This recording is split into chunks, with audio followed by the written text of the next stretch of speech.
Hi, my name is Chef Shelley Pogue, and I've already posted this recipe online. This is my recipe that I call Mom's Meatloaf. I was having to develop a recipe for work, and I wanted to call my mom and find out what her recipe was. It was probably one of my favorite meals to have when I was a kid. Whenever I called her, of course, she told me, you know, I add a little bit of this, I add a little bit of that, which reminded me of my grandma severely because she never wrote anything down. So I know that you can use breadcrumbs, you can use crackers, you can use oatmeal. I mean, you can pretty much add anything to this recipe that you want to.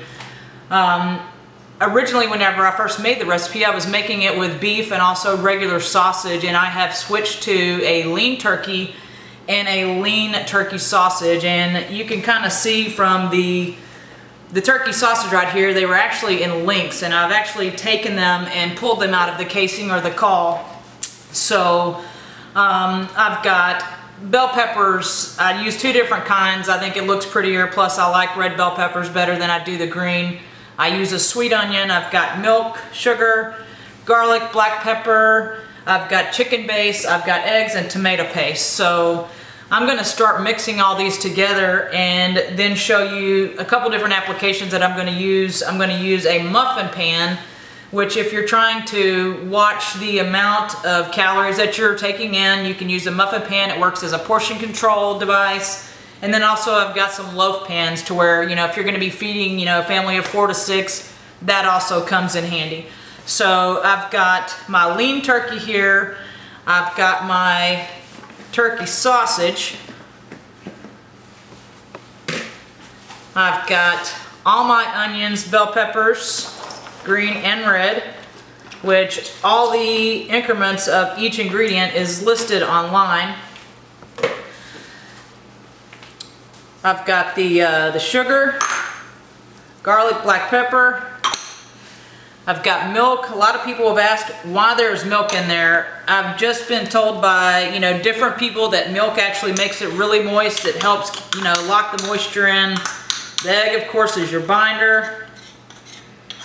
And the tomato paste that I'm going to put in it is, you know, for flavor purposes. So I'm going to add everything in here, and then of course we're going to give it a good mix. This is a really good recipe. You could omit the sugar if you're trying to watch your sugars, but I went ahead and put it in there. I've got some guests staying with us tonight, and this is going to be our dinner. So I've got the eggs, which I put in a bowl, whisk those up as well. So now we're going to get our hands dirty. We're going to give it some mixing. So you just got to get both hands in there, get it good and mixed in. I'm sure I'm going to get tomato paste on me. It's something that always happens. I can be wearing white and go out to a restaurant, and of course, you know, it's going to be Mexican or Italian or something like that, but I always find the red sauce that hits my shirt. So this is going to take a few minutes to get nice and mixed up. Then I'm going to add the crackers. I'm using whole wheat. You can use regular saltines. As my mom said, you can use oatmeal if you like.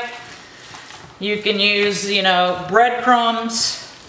I guess, you know, whatever you have available in your kitchen, or if you specifically want to, you know, try to watch what you're intaking nowadays, then you can, of course, you know, use whole wheat. I try to stay away from from white processed flours.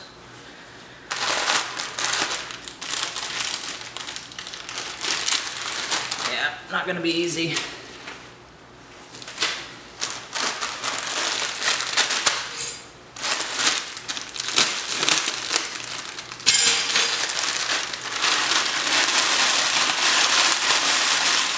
These are a whole wheat saltine.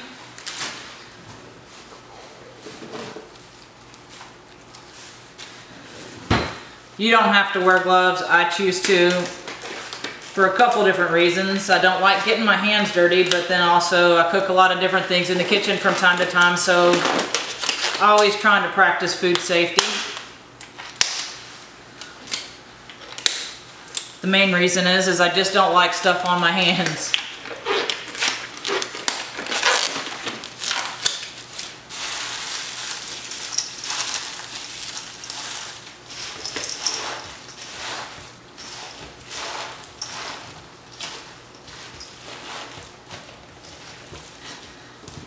I'm not sure if I said this already, but you don't really want to overwork the protein.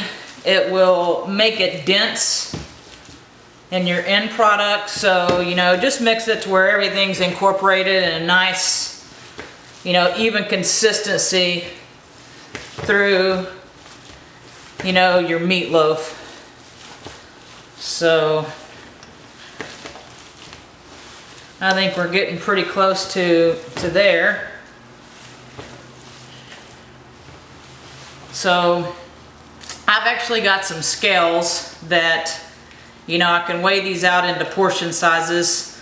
You know, by the time that these cook down, they're going to render off some of the fat and some of the juices when the proteins coagulate. So, you know, if you start off with something that's probably, I would say, you know, maybe 5 to 6 ounces, it's probably going to lose at least an ounce of probably the initial, you know, cooking weight.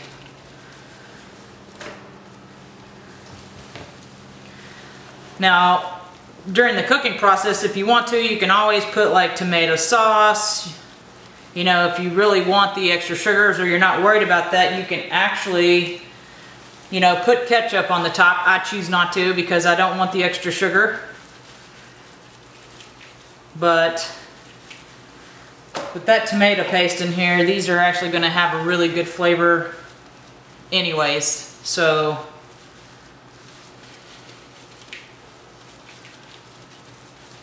if you choose to on this this recipe, they would actually go really well in a stuffed red bell pepper, green pepper, you know, any kind of pepper that you want to use.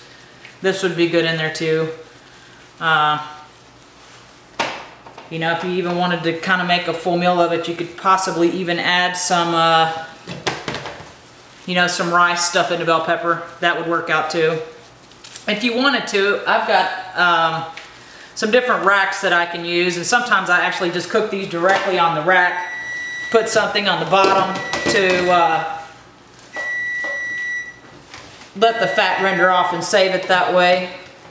And that's another healthy way to cook it. Plus it gives it a really nice texture on the outside.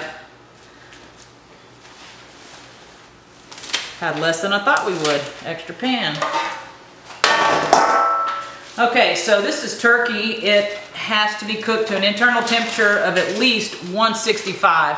I've got a biotherm which I'm going to use during the cooking process.